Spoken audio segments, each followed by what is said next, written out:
Good morning मित्रों, कैसे हैं आप सब। आशा करते हैं कि आप अच्छे होंगे, घर पे होंगे, स्वस्थ होंगे। मित्रों, पर्यावरण का कुछ महत्वपूर्ण टॉपिक्स लेके आए हैं हम आज। इनसे पहले क्लास 5 के कुछ टॉपिक्स करवा चुके हैं। आज क्लास 5 के ही अध्याय 2 की टॉपिकों को देखेंगे। जो भी मित्र इनसे पहले की वीडियो को नहीं देखे हैं वो ज़रूर देखिए।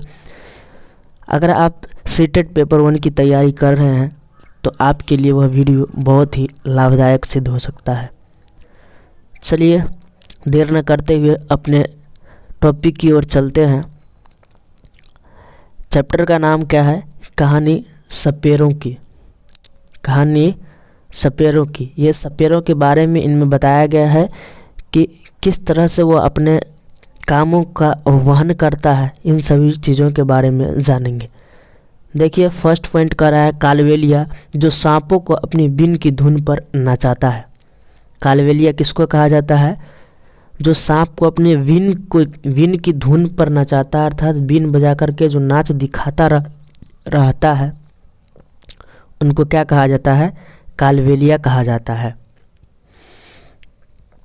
अगला है नाग गुम्फन। ऐसे डिज़ाइन रंगोली, कढ़ाई और दीवारों को सजाने के लिए महाराष्ट्र, गुजरात और दक्षिण भारत में प्रयोग किए जाते हैं।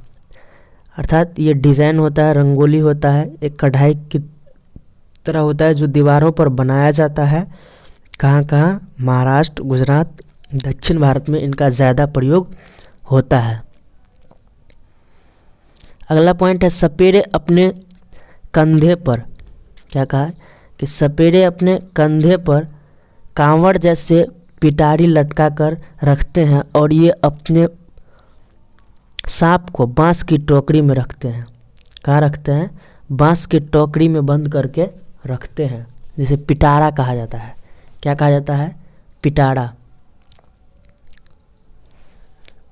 क्या कहा? देखिए यहाँ है पिटारी में, कांवड़ जैसे पिटारी में उल्टा लटका कर रखते हैं। कहाँ रखा जाता है सांप को? पिटारी में रखते हैं। ये भी पॉइंट डाल देगा।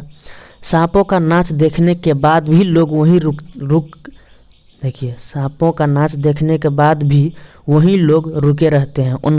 उन्हें पता होता है कि कालबेलिया के टीन के डिब्बे में लोगों के कई रोगों की दवा होती है। नाच देखने के बाद सांप का जो नाच दिखाता है कालबेलिया लोग, वहाँ नाच देखने के बाद भी लोग रुके होते हैं। क्यों रुके होते हैं? उनको क्या पता होता है कि डिब्बे जो उनके पास कई सारे डब्बे रहते हैं, उनमें क्या करते हैं? दवा रखे रहते हैं। कई रोगों के दवा होते हैं।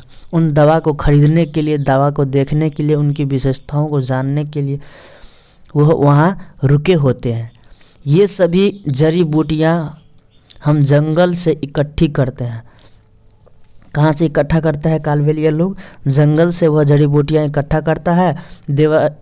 दवाइयों के बदले लोग इन्हें कभी अनाज देते हैं तो कभी पैसे।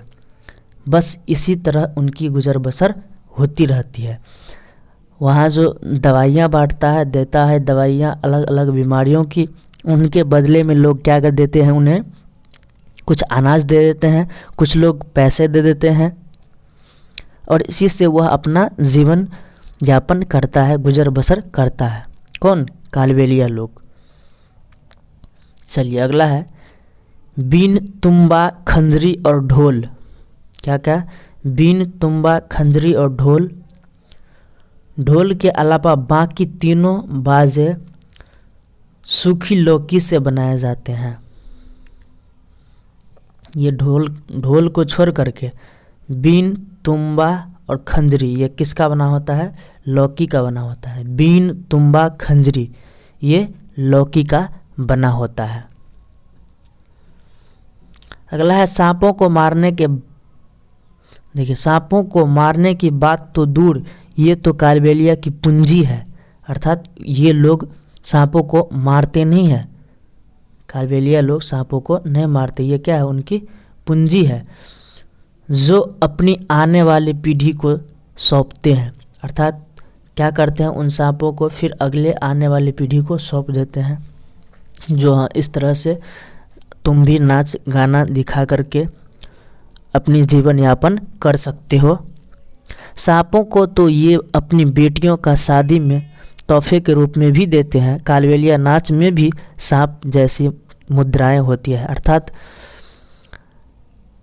जब उन लोगों का के बेटी का शादी होता है उसमें भी ये क्या करते हैं, तोहफे के रूप में सांप दिया करते हैं। अभी भी कालबेलिया नाच में भी क्या होता है, सांप जैसी मुद्राएं होता है, अर्थात जब कालबेलिया नाच होता है तो उसमें क्या होता है, सांप जैसी मुद्राएं बना करके लोग भी नाचते हैं।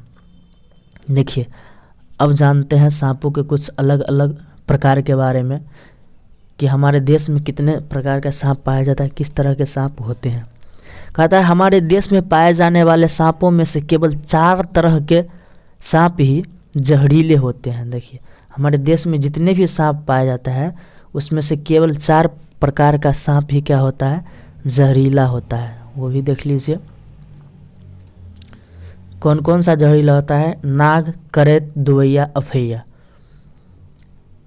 देखिए, नाग, करेत, दुवैया और अफाई, ये सिर्फ यही 4 क्या होते हैं, जहरीला होता है। नाग, करेत, दुवैया और अफाई।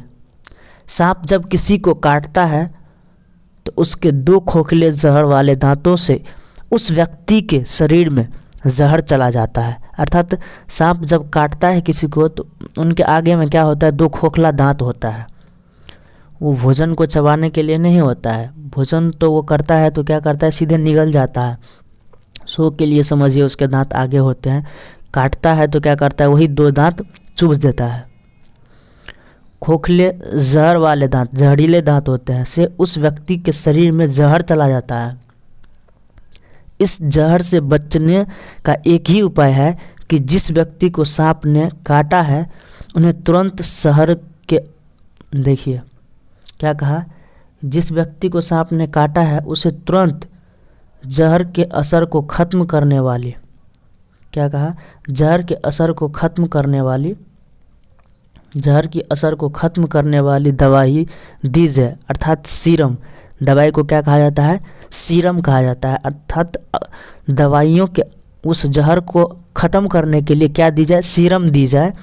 यह सीरम सांप के जहर से बनाया जाता है। किससे बनता है, यह सीरम जो बना होता है किससे, सांप के जहर से बना होता है और सभी सरकारी स्वास्थ्य केंद्रों में मिलता है। यह सीरम क्या होता है, बहुत सारे सरकारी केंद्रों में भी मिलता है, स्वास्थ्य केंद्रों में। अर्थात कहने का मतलब हुआ कि हमारे देश में जहरीले सांपों के जो प्रकार है वो कितने हैं, केवल 4 है। नाग है, कड़ैत है, दुवैया है, ये देख लीजिए कैसा होता है, और ये अफाई है। इनको देख लीजिए, ये अफाई है। सिर्फ केवल और केवल 4 तरह के ही सांप पाए जाते हैं हमारे देश में। अगला देखिए क्या है, देखिए बनाओ एक अनोखी कठपुतली। क्या बनाया बच्चों ने, एक कठपुतली बनाया। देखिए कैसा बनाया, किस तरह का होता है। एक पुरानी गुब्बार, देखिए एक पुरानी जुराब ले लो। क्या लिया, एक पुराना जुराब लिया, उसे चित्र में दिए तरीके से अपने हाथ पर पहन लो। जिस तरह से चित्र में दिया है उसी तरह से अपने हाथ में क्या करना है, पहन लेना है। आँखों के लिए 2 बिंदी या बटन चिपकाओ। जहाँ जहाँ आँख बनाया गया है उस तरह उस जगह पर क्या करना है, 2 बिंदी अर्थात बटन को क्या करना है, लगा देना है। अर्थात बटन वहाँ रख के और सिलाई कर देना है सुई से। जीभ बनाने के लिए लाल कागज़ की पट्टी काट कर चिपकाओ। और जीभ कैसे बनाना है, लाल कागज़ ले लेना है, फिर उसमें क्या करना है, पट्टी जैसे बना कर चिपका देना है उस साइड से। पट्टी के दूसरे सिरे पर जीभ के लिए कट लगाओ। अर्थात यहाँ पर क्या करना है, कट लगाना है। लगाया है कि नहीं, थोड़ा सा कट लगा देना है। लग रहा है ना सांप, अर्थात इस तरह से बच्चों को बनवाइए, काम करवाइए और तब बोलिए कि देखो यह केवल सांप की तरह दिख रहा है कि नहीं। वैसे भी आप भी कह सकते हैं कि यह सांप की तरह दिख रहा है। अर्थात इस तरह के कार्य को करने से बच्चे में सृजनात्मक शक्ति का विकास होगा, सृजनात्मक गुण का विकास होगा और भी नए कई चीज़ों को बनाने में सक्षम हो पाएगा। तो चलिए आज के लिए लेते हैं विदा। धन्यवाद। अगर वीडियो अच्छा लगा हो लाइक सब्सक्राइब कीजिएगा, बस एक सब्सक्राइब कर दीजिएगा। जो भी मित्र नए हैं और जो भी पुराने मित्र जुड़े होंगे वो शेयर ज़रूर कर दीजिएगा, क्योंकि आपके आने वाले सीटेट एग्ज़ाम के लिए यह इस प्रकार के टॉपिक बहुत ही ज़बरदस्त है। इनसे तो बार बार प्रश्न पूछे जाते हैं। इन सब को क्या करेगा, ऑप्शन में प्रश्न के ऑप्शन बना करके डाल दिया जाता है। 2 4 5 ऑप्शन दे करके सत्य असत्य भी पूछ देता है। बहुत सारे प्रकार के प्रश्न पूछे जाएंगे और इन सब चैप्टर से क्लास 5 से बहुत से प्रश्न उठते हैं। तो आज लेसन 2 पे ही हम विदा लेना चाहते हैं। कल फिर नेक्स्ट वीडियो में नए कंटेंट के साथ मिलते हैं। तब तक के लिए धन्यवाद। Thank you.